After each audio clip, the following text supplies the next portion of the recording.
ബാലരാമപുരം ആറാലമ്പുഴ സ്വദേശിയായ വയോധികന്റെ മരണത്തിലെ ദുരൂഹത തുടരുകയാണ്. മൃതദേഹം അടക്കം ചെയ്ത കല്ലറ പൊളിക്കുന്നതിൽ അന്തിമ തീരുമാനം നാളെയേ ഉണ്ടാകൂ. ക്രമസമാധാന പ്രശ്നം കണക്കിലെടുത്താണ് ഇന്ന് കല്ലറ പൊളിക്കാതിരുന്നത്. മരിച്ച ഗോപൻ സ്വാമിയുടെ കുടുംബവുമായും പരാതിക്കാരുമായും സബ് കളക്ടർ ഇന്ന് ചർച്ച നടത്തി. കല്ലറ പൊളിക്കരുതേ എന്നാവശ്യപ്പെട്ട് ചില ഹൈന്ദവ സംഘടനകളും കുടുംബത്തിനൊപ്പം ചേർന്നതോടെ നാടകീയ രംഗങ്ങൾക്കാണ് ഇന്ന് പ്രദേശം സാക്ഷ്യം വഹിച്ചത്.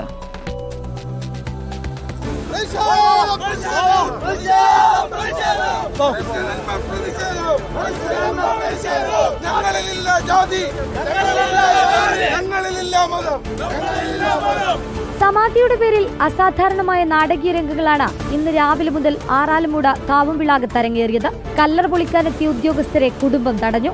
എന്റെ അമ്മയ്ക്ക് എന്തെങ്കിലും സംഭവിച്ചോ?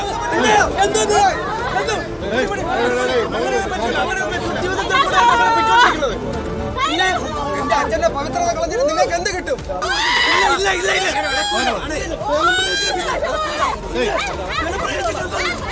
കുടുംബത്തെ പോലീസ് ബലം പ്രയോഗിച്ചു മാറ്റിയെങ്കിലും കല്ലറ പൊളിക്കുന്നതിൽ എതിർപ്പുമായി ഹൈന്ദവ സംഘടനകളും രംഗത്തെത്തി.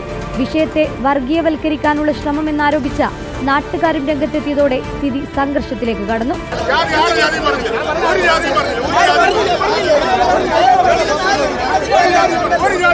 പോലീസിന്റെ നിയമം വശമാക്കി പോലീസിന്റെ നിയമം നടപ്പിലാക്കുക, അത് മാത്രമേ ഉള്ളൂ. അല്ലാതെ ഇവിടെ ഹിന്ദുവും ഇല്ല, മുസ്ലിമും ഇല്ല, ഒന്നുമില്ല. ഇവിടെ നിയമം നടപ്പിലാക്കാൻ ഒറ്റ കാര്യമുള്ളൂ. ചേരിതിരിഞ്ഞുള്ള പ്രതിഷേധവും ക്രമസമാധാന നില തകരുന്ന സാഹചര്യവും വന്നതോടെ കല്ലറ പൊളിക്കുന്നത് ജില്ലാ ഭരണകൂടം മാറ്റിവെച്ചു. കുടുംബവുമായി ചർച്ച നടത്തിയ സബ് കളക്ടർ കല്ലറ പൊളിക്കാനുള്ള തീയതി നാളെ തീരുമാനിക്കുമെന്ന് അറിയിച്ചു. ഇന്ന് ചെയ്യാന്നുള്ളൊരു ആദ്യത്തെ തിരുമാനം. അതിനുശേഷം നമ്മൾ ജസ്റ്റ് നിങ്ങളവിടെ കണ്ടതുപോലെ ചേരിതിരിഞ്ഞ് ചെറിയൊരു പ്രശ്നം ഉണ്ടായിരുന്നാലും നമ്മളിപ്പം അത് ഫർദർ ഇതിലേക്ക് പോകണ്ട. നമുക്ക് അൾട്ടിമേറ്റ്ലി ഒരു സ്ഥലത്തെ ഒരു ലോങ് ടൈം പീസും ഹാർമണിയും കൂടെ നോക്കേണ്ട ആവശ്യമുണ്ട്.